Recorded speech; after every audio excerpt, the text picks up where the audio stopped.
Hello and welcome to Bristol Reptile Emporium's YouTube channel. I'm Gail. And I'm Michelle. And today we are going to talk about keywords. So within the shop we always get asked a lot of questions about what does this mean, what does that mean. So we've got a list of a lot of the words that we usually get asked, and I'm going to ask Michelle and she's going to tell us what they are. So are you ready for this? Well, I do feel a bit under pressure. I'm sure you'll be absolutely fine. So first word, substrate. So substrate is a term that we use when we're referring to the media that we put on the bottom of the enclosure. So lots of different examples of this, but yeah, it's a generic term that we use when we're talking about things like cocoa bark, soil, sand mixes. As I say, it could be literally any type of substrate. Okay. Terrestrial. Terrestrial is what we refer to in regards to where the animals position themselves within an environment, not just necessarily an enclosure, but where they would position themselves in the wild as well. So you will hear us refer to terrestrial animals, things like leopard geckos, and they spend their time on, they use the floor of the enclosure, they want flat surfaces to move around on, and they don't use much height. Okay. Boreal. Boreal is a term that we use when we're talking about animals that like to position themselves within the canopy of an environment. So things like crested geckos, for example, we refer to these as arboreal, and they don't really use hides and things like that on the floor. Everything is all about foliage and cover in the taller regions of an enclosure. Okay. Arid. Arid, again, this would be something like a leopard gecko or a bearded dragon. If I get the right species, it'd be helpful. And so they're from dry environments, so they don't have really high levels of moisture in there, and that's the sort of term that we would use in conjunction with those species. Okay. Temperature gradient. So we're referring to a temperature gradient when we set up an enclosure and when we're maintaining an enclosure, because what you will see when you're in a reptile store, or if you go around to a hobbyist who's got them at home, obviously we position all our heating at one end of the enclosure, and because reptiles don't produce their own body heat, they need to move within a temperature gradient to regulate their body temperature. So if they're feeling a little bit chilly, they move towards the heat source, which is the high end of the temperature gradient, and then if they're feeling a bit hot, they move away from the heat source, which is the low end of the temperature gradient, and that's something that we aim to do in all enclosures. It might not necessarily be from side to side. Sometimes it can be from the top of the enclosure down to the floor of the enclosure, but that's the type of thing that we're looking at. Ambient temperature. So ambient temperature is what we're looking, rather than looking at one area being very hot and one area being very cool, we're just looking at the average temperature within one area. So it's something we tend to refer to more with like cooler parameter species, and you might hear it occasionally with inverts and things like that. So we're just looking at the overall temperature. Okay. Gut load. This is something we refer to with live food, because obviously we're using them as a food source. We want to make sure that their stomachs are full of nutrients, and that nutrients can then be passed on to our live animal. Okay. Shed or molt. So this, unlike us, reptiles and invertebrates do not increase in mass like we do. So when we, all the time, if we touch something, we leave a little bit of us behind, and our cells are regenerating all the time, but we have to discard the top layers too.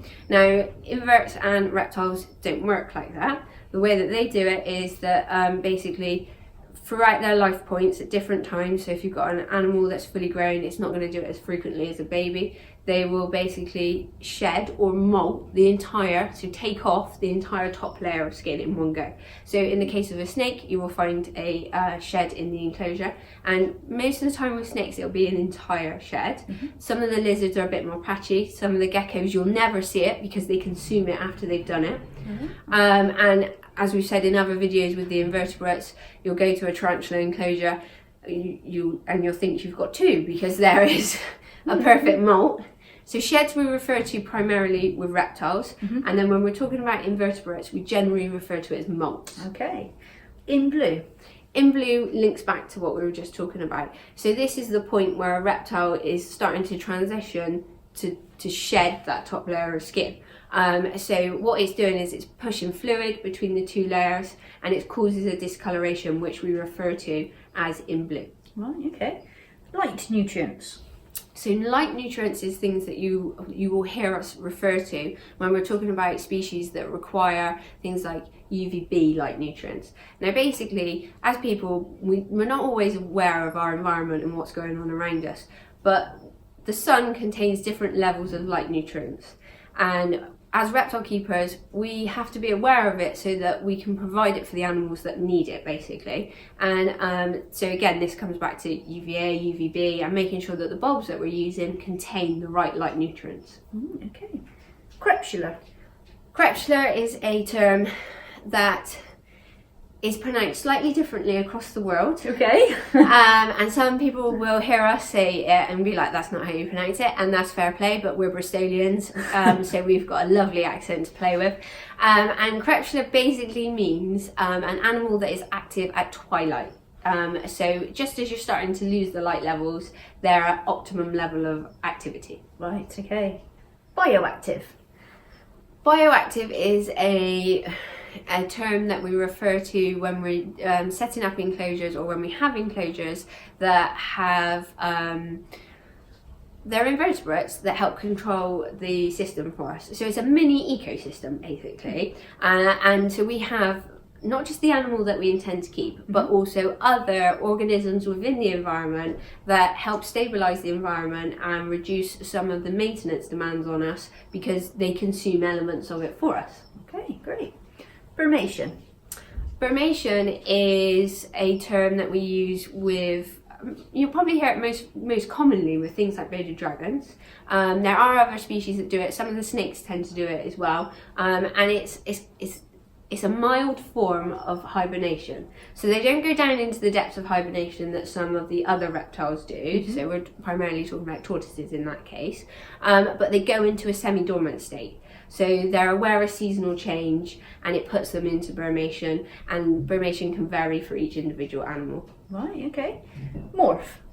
So this wasn't something that we spoke a lot of a while ago. So 15 years ago, morph was not something that was heavily used.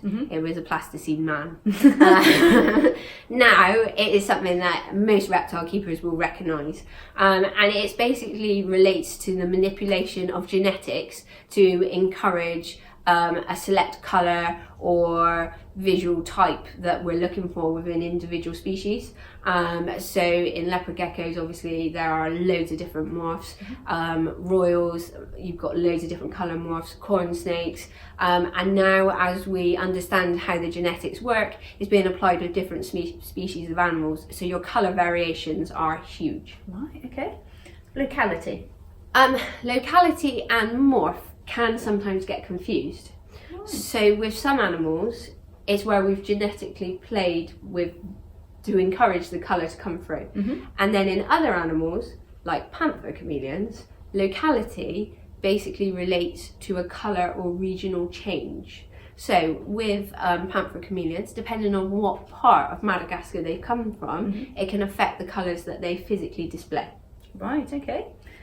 Vivarium/terrarium. So we've touched on this on one of the other videos that we've done, and basically this is just relates to the different names that we call our housing. So normally if we've got an enclosure that houses animals, we will refer to it as vivarium, most commonly made out of wood, but there are different styles as well. And then when it comes to a enclosure that houses reptiles and it's made out of glass, we'll refer to it as a terrarium. Right, okay.